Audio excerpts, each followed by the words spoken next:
Hey, MacDowin here. Today we are taking a look at Skull Trooper from Good Smile Company. I got this from Macari for about $31 US, and that includes the shipping, so it was probably a few dollars cheaper. Anyway, this figure was released August of 2020 and is number 1267 of their Nendoroid action figure line. There is no cross sale on the back of the box. I'll flip it around so you can see that. It's just a few action images and a lot of text information on the sides. Just kind of shows you some action poses, how you can reconfigure the figure so it's cool looking on your shelf. Anyway, I'm not a package person, so let's get this thing out of the box and take a look at it. If you are new to the channel, welcome, and please subscribe so you'll be notified of future videos. If you want to help the channel out and you play Fortnite, please feel free to add my creator code to your Epic account. It's MacDowin. Skull Trooper is an epic skin and part of the Skull Squad set. Released in Chapter 1, Season 1, this skin can be obtained from the in-game item shop for 1,500 V-Bucks when available. To give you an idea of how tall he is, here he is next to a Jazzwares 4-inch figure and a Jazzwares 6-inch action figure. Skull Trooper from the Nendoroid series is about 3.75 inches tall. He comes with the Reaper harvesting tool, and that's a pretty nice representation, a recreation in toy form of this nice brown handle and a white strap area to hold on to, and I like the colors of the blade up here. He comes with a teensy tiny ghost portal back bling.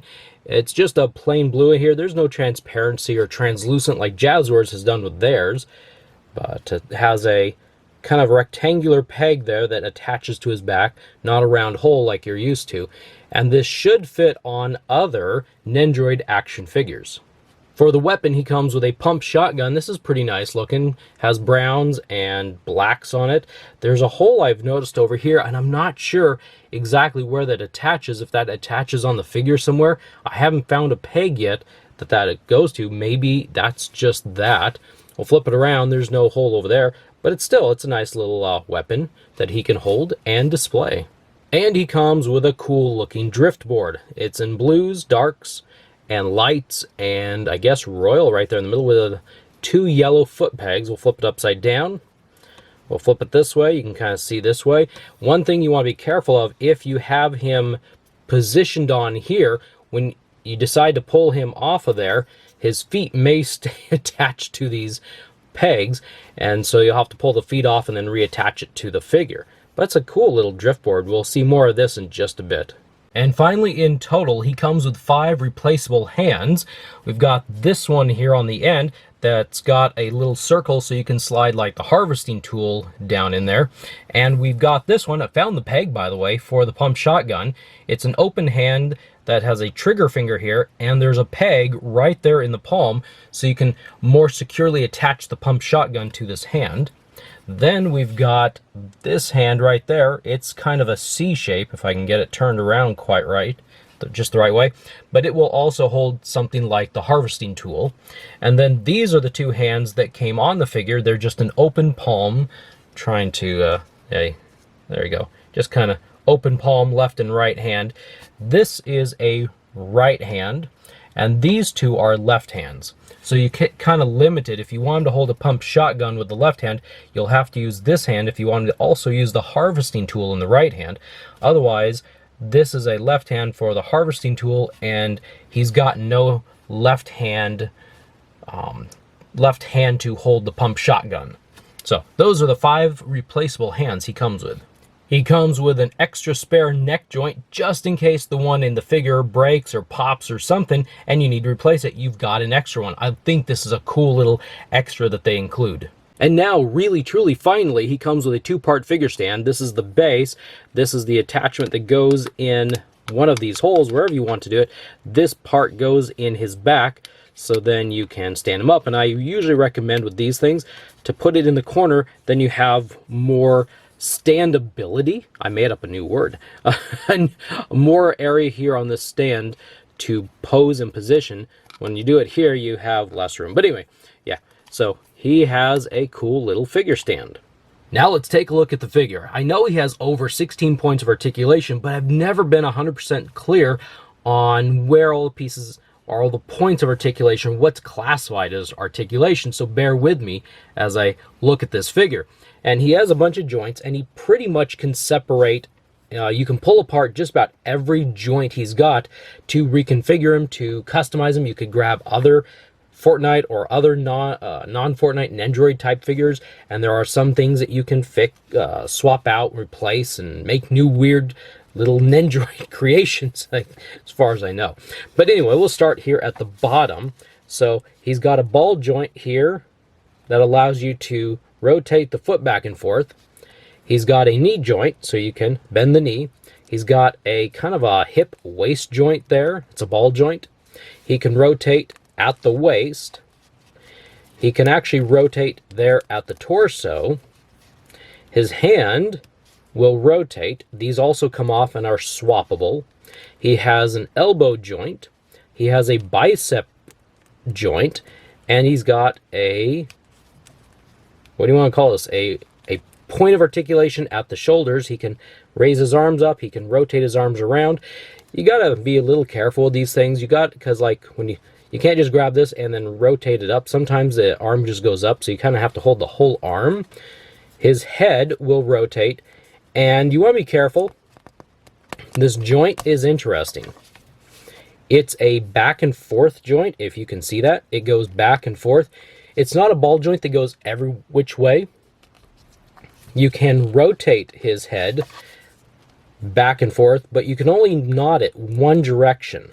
And if you try to force it in a direction that it's not supposed to go, it won't go, and you'll probably break it. So you want to make sure you know which direction. Right now, I have it set to where he can nod his head back and forth. Now, there's more to this figure than just the articulation. I mean, you can pose him and do some really cool stuff. One thing I'll point out, he has a hindrance when his ghost portal back bling is attached. He can only go back so far before he hits it right here. If it wasn't there, he could take his head much further back. So that would be one hindrance there. And, you know, this is a small figure. It's a tiny figure. So as you add things to the figure, there'll be some hindrances here and there. One interesting thing is the head. You can split the head. You can give him a splitting headache. You can take this head off. And it's interesting how it goes together. So the front part can come off. It's like a hood. Then you can actually pull the face off. And then you're left with what's in Skull Trooper's head. Apparently he doesn't have much of a brain. Just kidding. So you could actually pull this part off as well. I'm not going to. So that's how the heads are made up. And actually, here's a collector storage tip. If you're not using these extra hands, if you're just going to pose them, dump the hands in there and then put the head on. And yes, he'll rattle around, but hey, you've got some storage for some of these small pieces. And I've already lost, there we go. I lost one. But anyway, that's what I do with Cuddle Team Leader.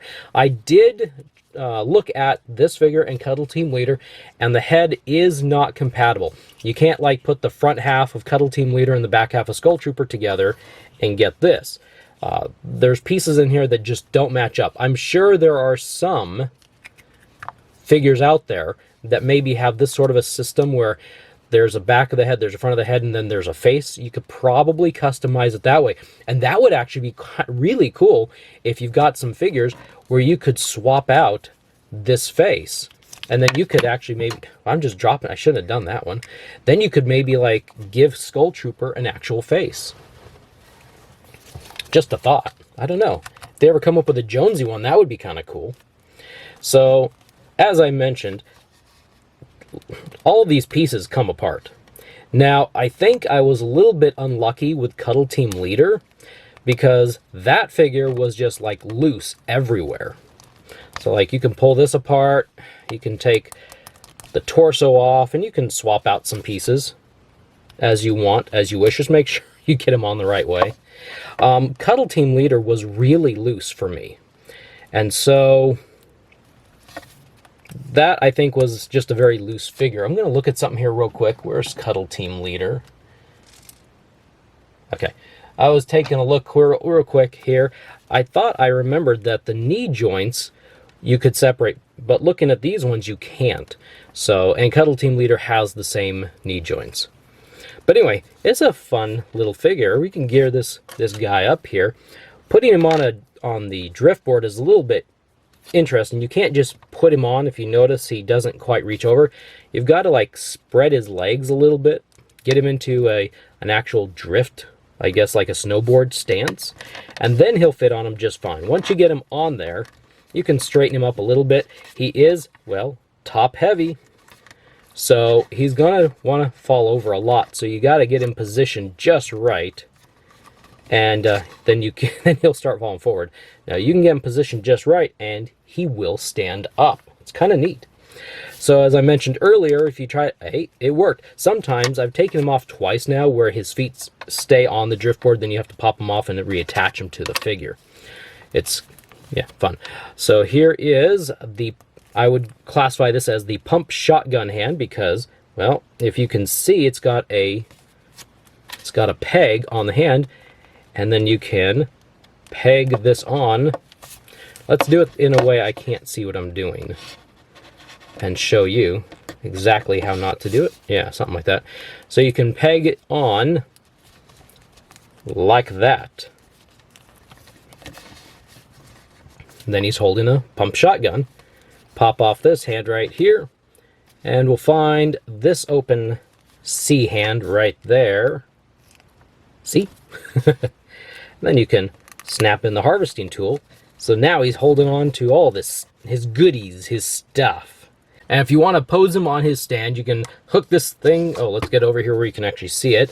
You can get that thing all hooked together. Down here below, he's got a hole in his lower back. I think that would be kind of painful. And then you can peg him on. You can get him to stand just like this. You could raise this way up, like way up. There, kind of do that. And then you could attach the drift board to his feet and kind of do like some sort of a flying down, flying drift board pose. Right now he's just kind of like, you know, floating. That's kind of weird. I'm gonna throw and pop stuff off here. So anyway, I think this is a cool little figure. I don't know, you can't really pose, if you're gonna have him stand, you might have to get some sticky tack or something to maybe attach like there, so you can have him posed with his drift board and his stuff.